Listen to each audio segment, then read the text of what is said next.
jusqu'aujourd'hui, et ça fait depuis plusieurs années, les pays n'ont pas été en mesure d'organiser un recensement général de la population et de l'habitat.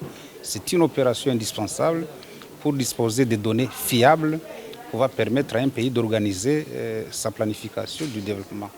Mais j'ai aussi indiqué que l'outil statistique dont nous disposons aujourd'hui, l'Institut national de la statistique, se trouve à Lambeau, et qu'il faut le réhabiliter, le redynamiser pour que ces pays puissent disposer finalement de statistiques fiables. On ne peut pas planifier le développement sans avoir des informations, des données statistiques fiables.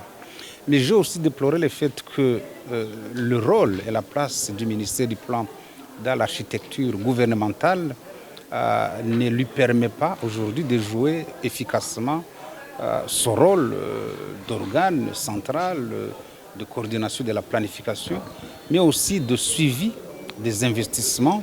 Il n'est pas normal qu'un ministre qui a planifié, qui a proposé un programme d'investissement public, se rende compte que des investissements sont réalisés à son insu et parfois des investissements qui s'écartent de la trajectoire proposée dans son plan. Et donc là, il y a un problème sérieux.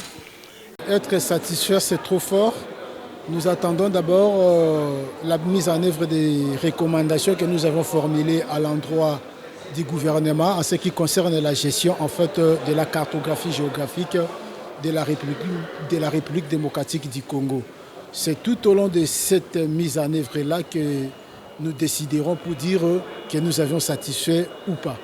Il a été convenu de manière unanime de mettre assez de moyens à la disposition de l'Institut géographique pour qu'il fasse son travail normalement.